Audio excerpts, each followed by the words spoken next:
Kumusta? Mabuti!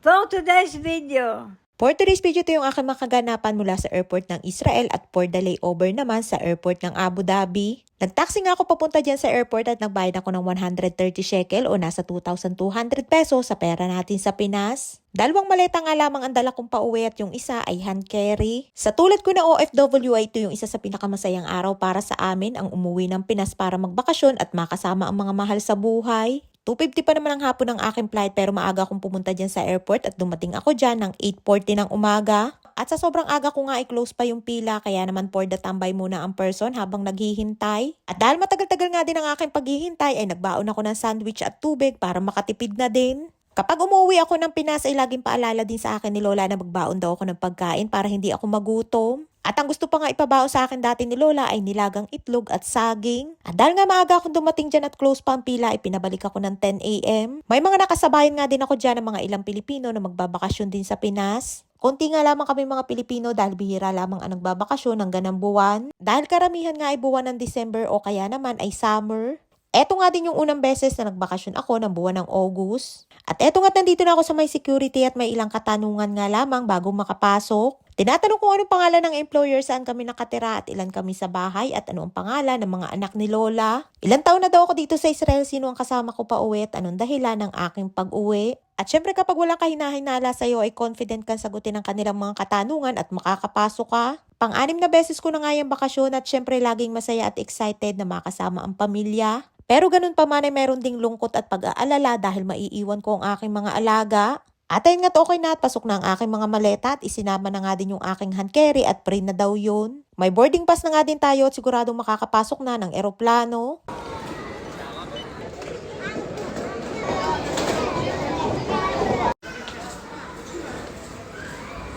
Bago ka nga tuloy makapasok ng eroplano ay marami pang kailangan pagdaanan at mas masaya nga sana kung may mga kapamilya ka nakasabay na uuwi. Para may kakwentuhan at katawanan din at hindi ka maiinip na maghintay.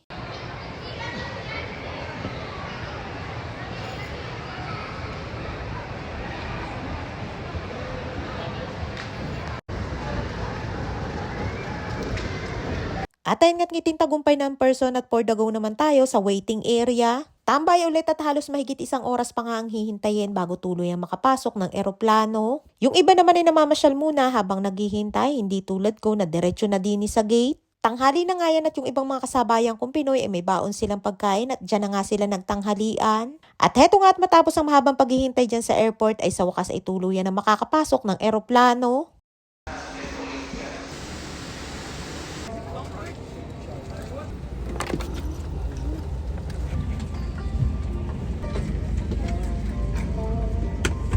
Pagod at antok na nga din ako dyan at kapag sumasakay nga ng eroplano ay isa din ako sa pinaka-excited ay sa pagkain. Maririnig ko na naman yung paborito kong tanong na beef or chicken or pasta.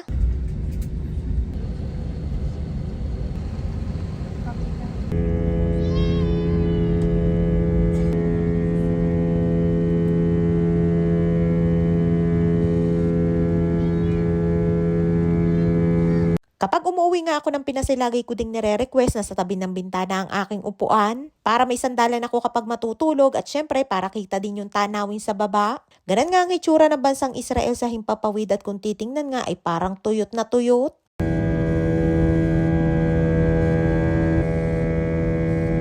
At andito na tayo sa exciting part, ang ating paborito kapag sumasakay ng eroplano, ang oras ng kainan.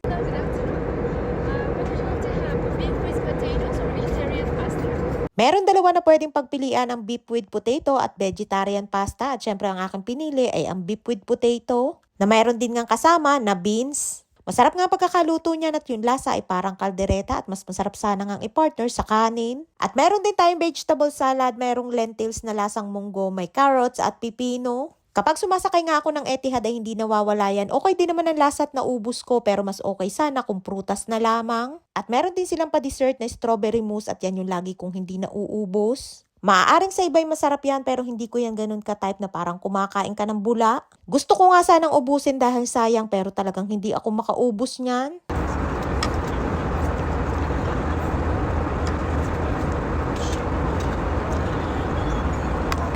Hindi nga sa lahat ng pagkakataon ay masarap ang kanilang pagkain na siniserve at buti na nga lamang at nang umuwi ako niyan ay nagustuhan ko yung kanilang beef with potato and beans. At dahil busog na nga din ako niyan ay hindi ko na nga din naubos yung tinapay at butter. At pagkatapos ng kainan ay sleeping time na at mahigit 3 oras din ang biyahe simula Israel papunta sa Abu Dhabi. Mahigit 1 oras nga din ang aking naitulog at nagising nga ako nang malapit nang bumaba ang eroplano. May sikat pa nga ng araw niyan sa taas pero pagdating sa baba ay malapit na ding magdilim.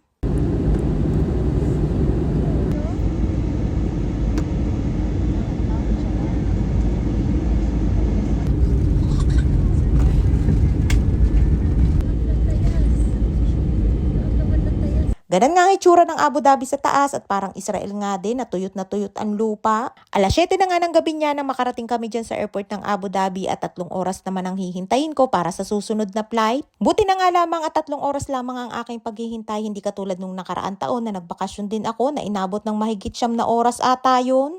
Nakakainip nga din na maghintay ng sobrang tagal yung tipong uwing-uwi ka na pagod at puyat pero walang magagawa kundi maghintay ng susunod na flight. Hindi din naman ako mahilig gumala lalo na't mag-isa lamang ako ay mapapagod nga lamang sa paglalakad ay wala din namang bibilhin.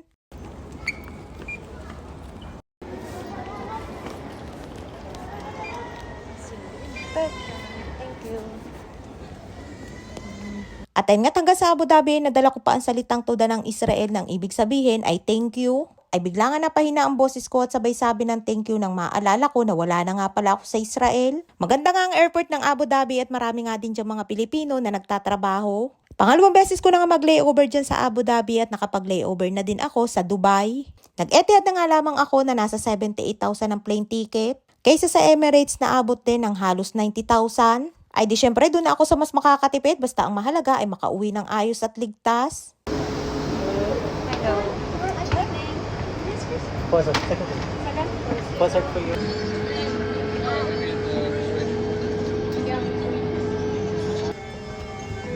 At ayun nga nakapasok na tayo ng eroplano at for the go na ang person from Abu Dhabi to Philippines na tayo. Ay siya hanggang dito lamang ating kwento for today's video. Maraming po salamat sa inyong support at laging panonood. Mag-ingat po kayo palagi. And please subscribe to my YouTube channel. Please follow and share. Salamat!